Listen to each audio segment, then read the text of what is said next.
আল্লাহ। গভীর মনোযোগ। আমি বলেছিলাম আল্লাহর পথে যারা জীবন দেয় এরা কি মরা না জিন্দা?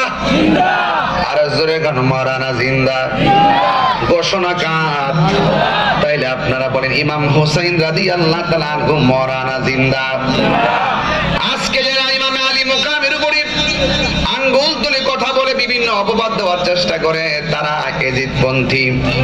আর যারা ইমাম হুসাইনের মহব্বত হৃদয়ে ধারণ করে তারা কখনো অন্যায়ের কাছে মাথা নত করে না। কথা বলেন ঠিক কিনা? আমার যুবক ভাইরা, আল্লাহর হাবিব বলেন আমার আহলে বায়াত তারা নূহ নবীর কিস্তির মতো।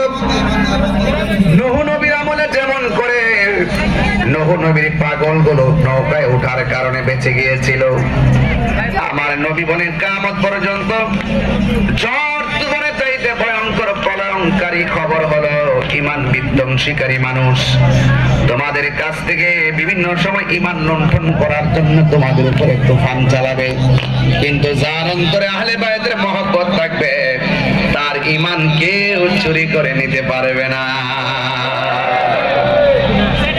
এই জন্য আমার যুবক ভাইরা, আমার নবী আপনার নবী রাহমাতুল লিল আলামিন বলেছেন কেউ যদি এদেরকে ভালোবাসে আমি নবীকে ভালোবাসা হবে, কেউ যদি এদের সঙ্গে দুশমনি করে আমি নবীর সঙ্গে দুশমনি করা হবে।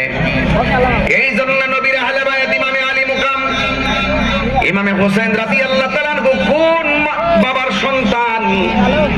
যে ইমামে আলী মুকামের আব্বার নাম হলো হযরতে মাওলা আলী রাদিয়াল্লাহু তাআলা আনহু।